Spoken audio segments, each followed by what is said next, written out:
दोस्तों, दुनिया में कोरोना वायरस संक्रमण के मामले 2 करोड़ का आंकड़ा छूने की तैयारी कर रहे हैं। दुनिया भर में इस जानलेवा संक्रमण को मात देने के लिए कई वैक्सीन का ट्रायल चल रहा है।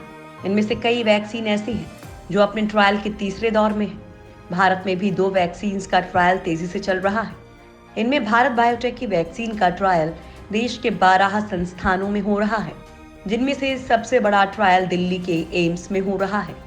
2 हफ्ते पहले शुरू हुए ट्रायल में एक गंभीर समस्या सामने आई है, जिसे देखकर खुशी भी हो रही है और ट्रायल के नजरिए से ये खराब भी लग रहा है। दोस्तों, आज के इस वीडियो में हम आप लोगों को बताएंगे कि भारत के पहले कोरोना वैक्सीन का ट्रायल कहां तक पहुंचा और आखिर इस ट्रायल के दौरान क्या परेशानी सामने आई है। 20% वॉलंटियर्स में पहले से मिली एंटीबॉडी। दोस्तों, एम्स में चल रहे कोवैक्सीन के ट्रायल में जिन वॉलंटियर्स ने हिस्सा लिया था, उनमें से 20% वॉलंटियर्स के शरीर में पहले से ही कोरोना वायरस के खिलाफ एंटीबॉडी बनी हुई है। इनका अनुपात हर 5 में से 1 वॉलंटियर का है। ऐसे में वो टेस्ट के लिए उपयुक्त नहीं है। एम्स में जारी परीक्षण के लिए कुल 80 लोगों ने दिलचस्पी दिखाई थी। इन 80 में से 16 लोगों में एंटीबॉडी पहले से विकसित मिली। इसका मतलब है कि वो कोरोना वायरस से पहले ही संक्रमित हो चुके हैं, जबकि बाकी लोगों में लिवर या किडनी की कुछ न कुछ समस्या है। एम्स के एक डॉक्टर की माने तो एंटीबॉडी पाए जाने का मतलब है कि व्यक्ति संक्रमित हुआ था और वो वायरस को हराकर ठीक भी हो चुका है। इसलिए ऐसे लोगों पर वैक्सीन के प्रभाव का आकलन नहीं हो सकता है। दरअसल एम्स में वैक्सीन के ट्रायल के लिए करीब 3,500 लोगों ने आवेदन किया था। 24 जुलाई को 30 साल के एक युवक को कोवैक्सीन का पहला डोज दिया जा चुका है। उस वैक्सीन की 0.5 ml की खुराक दी गई थी। डॉक्टर ने बताया कि अब तक 1 हफ्ता बीत चुका है। अगले कुछ दिन तक उसकी निगरानी की जाएगी, फिर उसे अगली खुराक दी जाएगी। एम्स में जल्द शुरू होगा दूसरा ह्यूमन ट्रायल। दोस्तों, एम्स में चल रहे कोवैक्सीन के ट्रायल का दूसरा फेज अगले कुछ दिनों में शुरू हो सकता है, क्योंकि अभी तक जिस शख्स को वैक्सीन की डोज दी गई थी, उसमें कोई भी साइड इफेक्ट देखने को नहीं मिले हैं। डॉक्टर्स की माने तो तीनों ट्रायल सक्सेसफुल रहते हैं, तो इस साल के अंत तक या अगले साल की शुरुआत में दवा उपलब्ध हो जाएगी। अगर कोरोना की दवा भारत में सबसे पहले बनती है, तो इससे देश के लोगों को सीधा फायदा मिलेगा और उन्हें ये वैक्सीन आसानी से उपलब्ध भी होगी। हालांकि दुनिया के 3 देश भी हैं जिनके यहाँ कोरोना का वैक्सीन तीसरे फेज के ट्रायल में चल रहा है।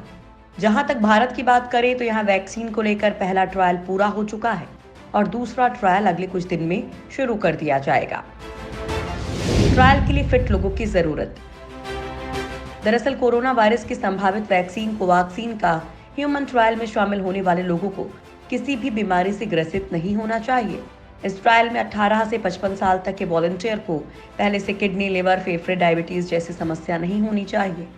साथ ही उनमें अनियंत्रित डायबिटीज या हाइपरटेंशन की समस्या भी नहीं होनी चाहिए। किसी भी व्यक्ति के आखिरी चयन से पहले उनका लिवर, किडनी, कोविड-19 और रैपिड एंटीबॉडी टेस्ट किए जाते हैं। इन वॉलंटियर्स पर ह्यूमन ट्रायल करने से पहले ये सब जांच की जाती है। अगर जांच में वो सभी फिट पाए जाते हैं तो ऐसे लोगों को वैक्सीन का डोज दिया जाता है। एम्स में कोवैक्सीन के ट्रायल में 16 लोगों में पहले से ही एंटीबॉडी मिलना बता रहा है कि लोगों को कोरोना के खिलाफ हर्ड इम्यूनिटी बन रही है।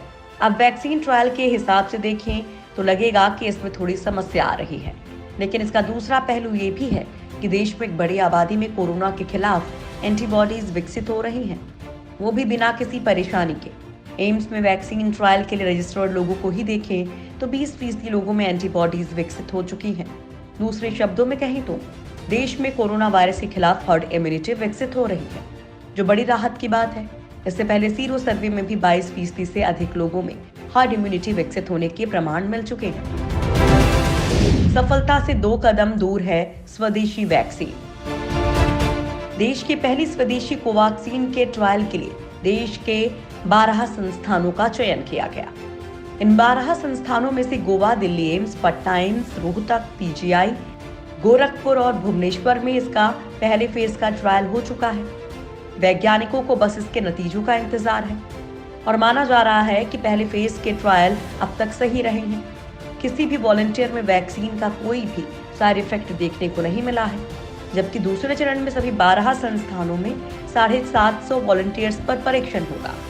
इस वैक्सीन को हैदराबाद की दवा निर्माता कंपनी भारत बायोटेक ने national institute of virology Pune और ICMR के सहयोग से विकसित किया है।